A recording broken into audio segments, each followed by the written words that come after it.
Hello, and thanks so much for joining us. I'm Carol Jenkins. This is Black America. We've heard civil rights activist and Congressman John Lewis say, when you see something that is not right, not fair, not just, say something, do something, get in trouble, good trouble, necessary trouble. And that is exactly what my guest today has been doing. Jamia Wilson is the former director and publisher of the Feminist Press at CUNY here. She's a feminist activist and currently serves as the vice president and executive editor at Random House.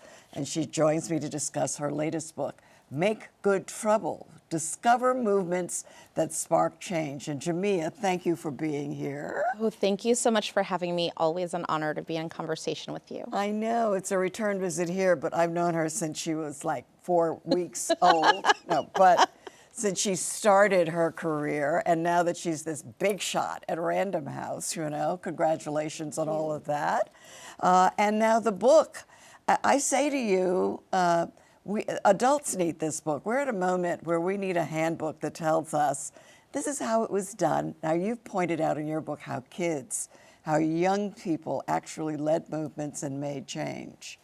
Thank you so much. I feel as an adult who has a big active curiosity of my inner child inside of me that we need to come back to that part of ourselves that was fearless, courageous, and having a vision for a future that we can't see yet.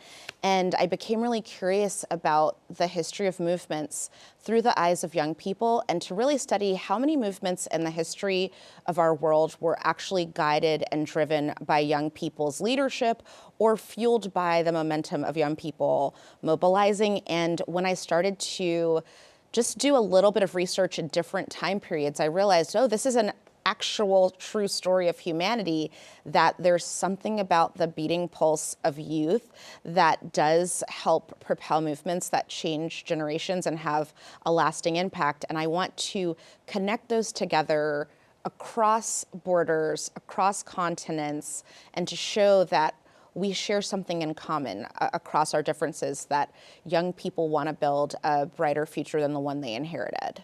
And you found, what, like 70 examples? Not 2 or 3, or here are the kids doing something, 70.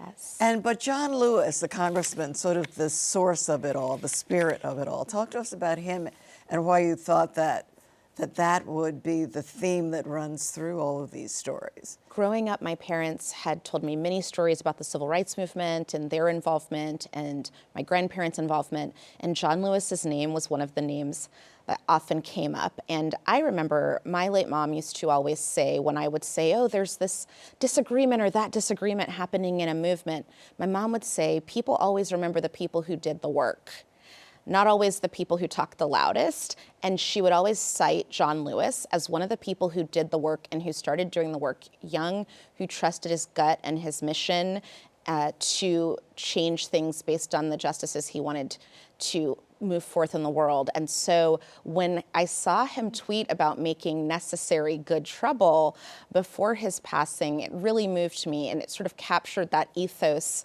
that I didn't have a name for, that I had been taught about, hey, if you see a problem in the world, what are you going to do about it, was what I was often asked. How are you going to step into your power to make a change? And to know that he started doing that work as a teenager. I know, we've forgotten how young he was. Yes. Even when he was beaten crossing the bridge, he was still young. Yes, so young. He was a young, courageous, out there leader at that age. Yes, so courageous, so visionary, and also he was leading people around the country who were seeing his courage, what he was doing, seeing the work he and his community and organizations he was partnered with were doing in sit-ins, and then taking those models and building coalitions in states around the country and movements we know now that really started with the work of young people who were also working with their elders and harnessing that wisdom, but also helping to create the model that other people could do. And so I also included some of those movements as well, and to show how we might make one action, but actually that action can make a ripple. It can create a model for other actions to follow. And so I tried to draw those connections between the student movements in Serbia, for example, that inspired Egyptian activists and other Arab activists in the Arab Spring. And taking from that example in the civil rights movement got me to a place of curiosity about how many other times does that happen where someone saw something and said, oh, those young people did it, I can too, and I'm going to do it differently for the context of my people, my culture, my set of conditions, but I'm going to take from that page and then write myself into the pages of history. Right, so there are some well-known ones. We know in the climate world there's Greta, but we were talking a little bit before about Ryan White and the face of AIDS awareness. Until we saw him and his story, I think people had a different notion of, and a lack of empathy also for people who were suffering from AIDS and HIV. I love that you mentioned him because a lot of what is in the book outside of the research is passion driven for me. What were the stories I heard about that changed me in a cellular way and made me want to make a difference? And when I was a teenager, I went to the AIDS quilt with my class, and it was one of those big transformational experiences for me to see people from around the world come together to say that we are a movement of love and remembrance for people, that we are going to push past stigmas and come together in unity. And that is why I wanted to learn about Ryan White, because I saw a lot about him at the quilt that really moved me to understand more about the hardships he endured, the struggles he endured, and what led to creating that shift in public consciousness and the openness to get to that point, and the sacrifices he and his family made to get there. So I also added that story because I realized I know about how we got to that point, but I don't know the story of one of the key people who got us there. And so that research also comes from a place of my heart, and I'm hoping it inspires young people who read these 70 stories to find out about myriad other stories about what were the moments that really moved me to action. What are the ones that need to be added to the next volume of this conversation? Yeah, and that key person, certainly one of them was Alyssa Milano, Yes. who now that was the chair of the board that we both serve on, the Equal Rights Amendment. Remember that?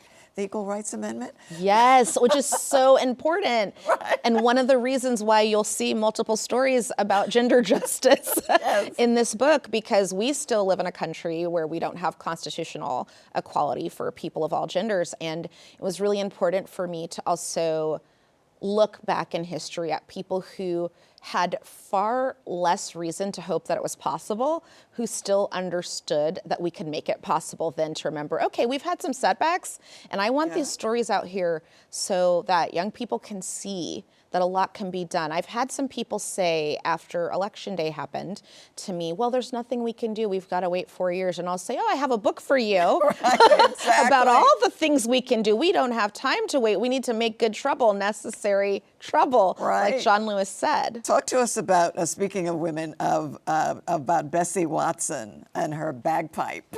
This is such a great story. I love Bessie Watson because as a feminist who considers myself pretty knowledgeable about a lot of global feminist history, I did not know about her story.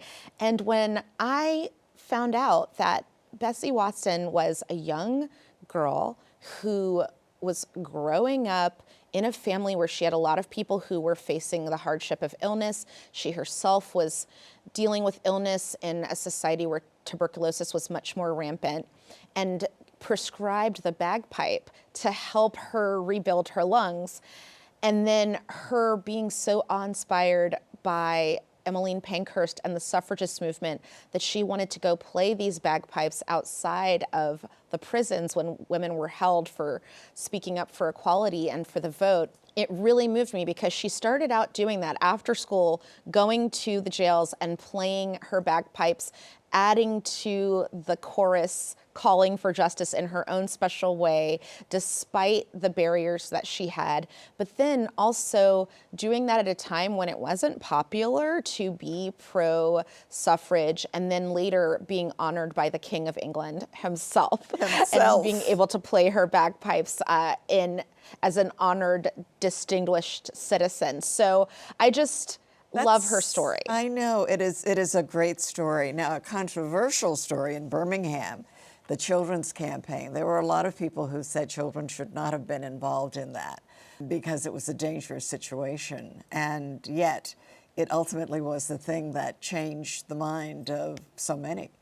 I really felt that it would be important for me to write that chapter specifically because it was one I was told about a lot, the Birmingham Children's Crusade, and it was one that felt close to home to me because my mother told me stories about getting arrested as a young person for sitting in, having been abused and attacked for wanting education access and equity, wanting equal access to services like lunch counters, and having her parents who agreed with those things and were organizing in their local community, feeling conflicted about what it would mean for their teenage child to be getting arrested, what kinds of dangers would she be facing. And then she started telling me about other friends of hers who are heroes of mine from Alabama, like you, like Dr. Freeman Rabowski, who had been a friend and colleague of my mother's, who had been one of the children in the Birmingham Children's Crusade, who had been an honor student,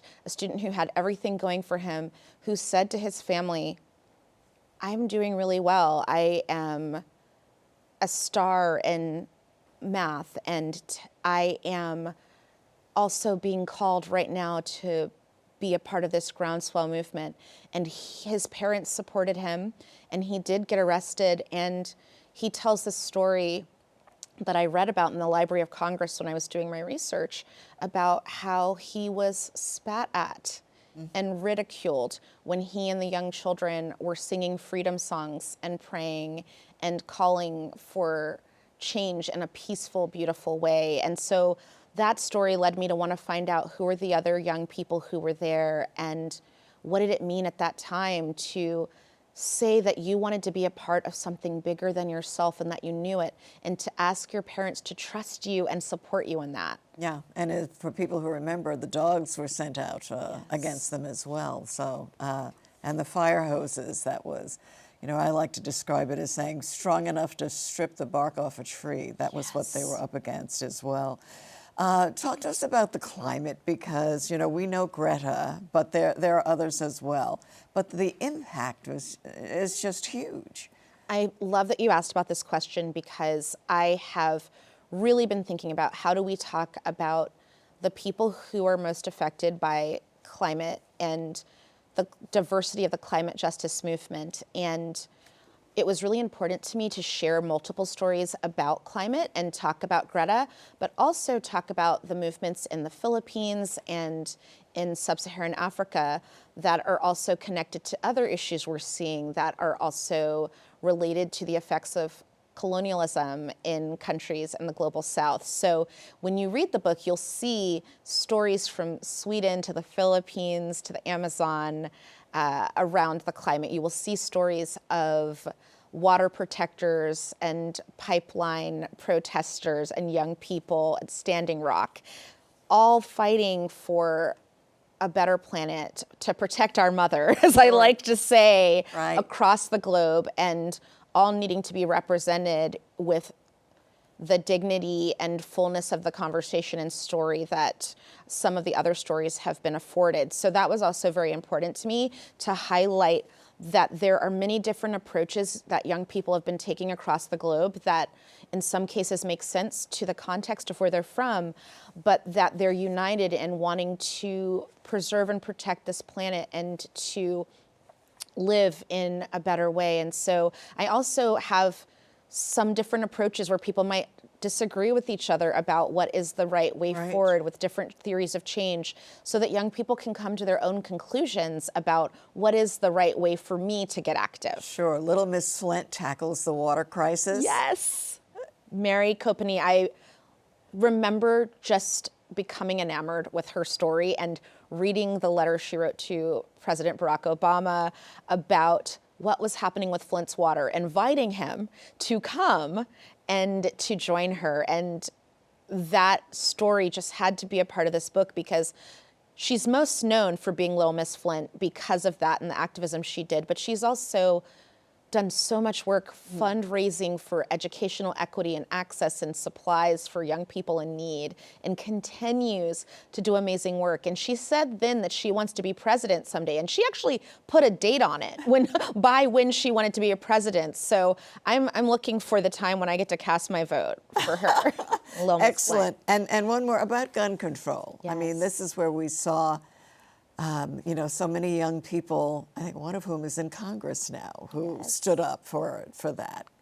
Yes, I love that you mentioned this too, because I think about what it must be like for parents to send their children to school every day and to have to talk with them about gun violence. And it's something that has caused me to weep many times. So it was really important for me to think about what has given me hope, and realizing that young people came together to organize a diverse March for Our Lives, and that they came together huge, and spoke as one voice. I know. Incredible. Just so moved, and that they're running for office, that they're speaking truth to power, that they are still working through their own trauma, but speaking up for one another. And I love that you are shining a light on that, because that is most important to me. And I remember when I was writing this, I had been talking with my spouse about how he is a teacher. He had mentioned one day that they had to do a drill. Right. A drill to protect the children. And I remember thinking, okay, I'm going to make sure this is in the book, because it had not yet dawned on me that this is something like the fire drills of my time. Right. That young people are having to engage with, when the focus should really be on education, support for them to live healthy lives and to live into their purpose and potential. Right. Well, and this is something that we still have so much trouble putting a dent in, in this. And we have leadership now that talks about wokeness and the no need for activism, as if that too is an undesirable word. How do you respond to that? I have been really sad to hear the mischaracterization of what it means to be woke, especially when I know what that word has meant to the African American community for many years. To be woke is not a new phrase. It is about being awake. It is about being present and attuned, and to be in a position of strength to move something, to change something. And so what I think is a big part of our calling is to actually lean into what it means to be awake, because otherwise we're asleep. Otherwise we are not among the living. And so I really think it's important for us to reclaim that word. And then the other thing I was thinking about is just the conversation about empathy. We need to take back the narrative that to be empathetic, to feel, to be a person of conscience, to be a person of moral value and love for one another is something that we shouldn't be proud of. We need to fly our flags high and to say, I love my neighbor as I love myself. That was one of the first things that I remember being taught. And that's one of the reasons I want us to reclaim the narrative and to teach young people that we make good trouble because we love each other. We make good trouble because we want to create a world where we build bridges and not walls between each of us, that we love the other because we love ourselves. And we know that we ourselves cannot be free if another is unfree. So for me, it's another reason why I wrote the book, because I just want young people to read it and think about, what's my next step toward the good? And that's going to be different for different people. I'm not saying that everyone who reads this book needs to do something on the scale of the people we showcase. But what is the thing you can do toward the good and toward the love as a verb, as I like to say it? Right. And if we all do that together with courage, we can win. Well, one of the things that we need to do with courage is to make sure that books like yours are available Thank you. You know, have several. I'm happy to be included in one of your books. I show that to my grandchildren all the time, and they say, "Yes, we know, Gra, you're in Jamia's book, right?" But the whole idea of banning books, I mean, is you know, extraordinary. We have so many people now talking about homeschooling Black children because they can't see themselves in public schools. It breaks my heart that we've come to this point. One of the reasons why I have a chapter about book banning in this book is because I just completely bow in deep reverence to the young people who are fighting to have access to the right to read, access to the right for information, that they know knowledge is power.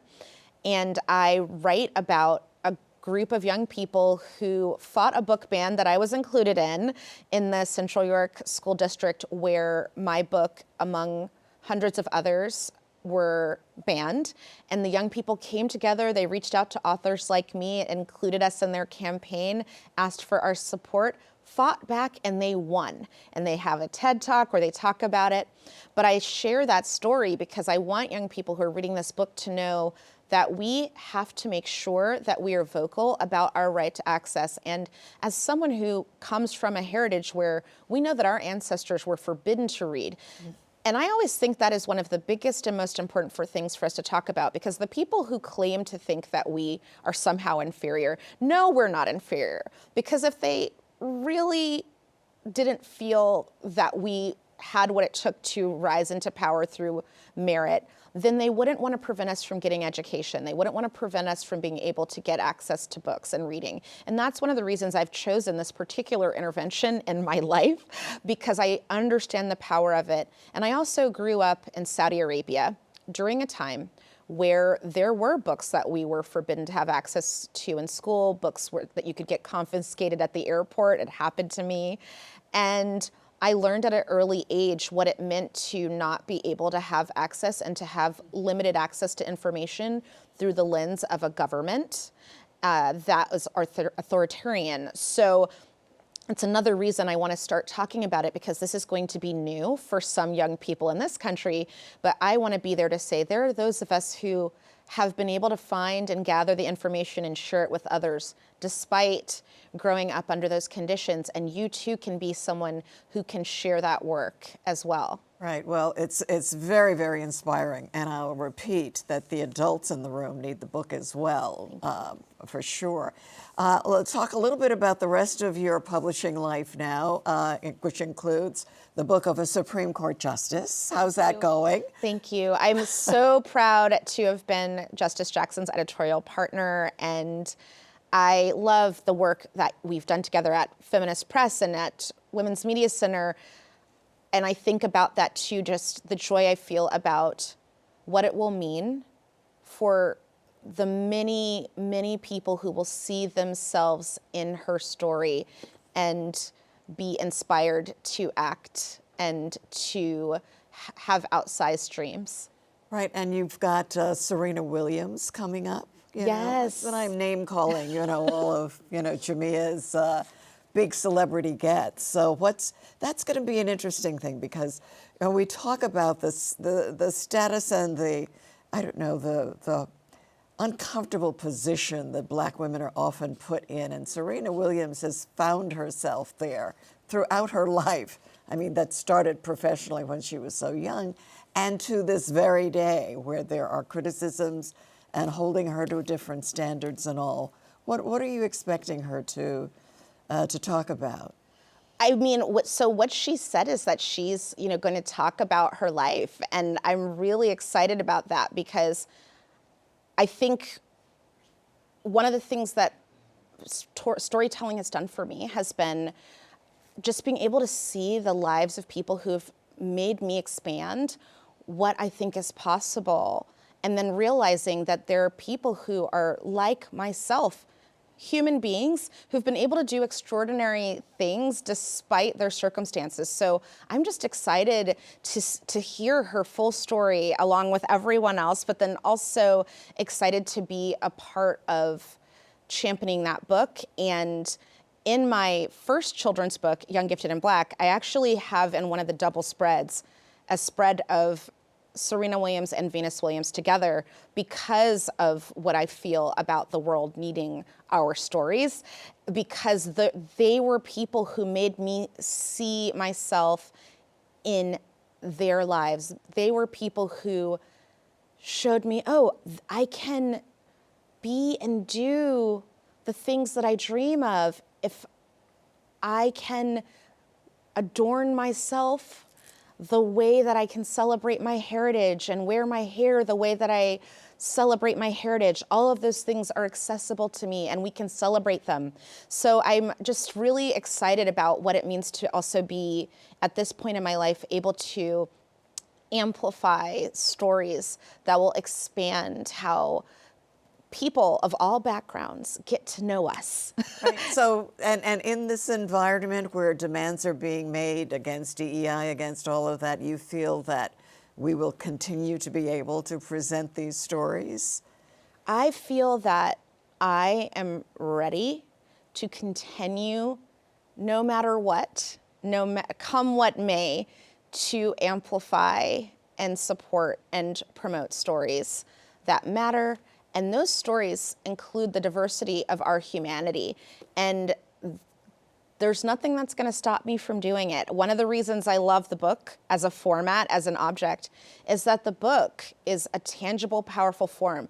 They could turn off the internet. I think about this all the time. Right. But they can never get rid of all the books. And so for me, it's very important for us to continue to celebrate with our books. I always have this image in my mind that we need to be carrying books wherever we go now. We need to be giving each other books. We need to be celebrating the books, brandishing the books, offering the books, and celebrating these stories that are revolutionary in themselves. Okay, and the book that you should be carrying right now is Jamia Wilson's latest book, Make Good Trouble, Discover Movements That Sparked Change, and big change too. Thank you. Jamia Wilson, thank you so much for everything that you were doing. I can't wait to see what you do next. Are you running for office? So tell me later. Thank you. Okay, that is it for us at this time. I'm Carol Jenkins. Thanks for joining us. We'll see you the next time. And now you can download the CUNY TV app in your Apple Store or in Google Play and find us there.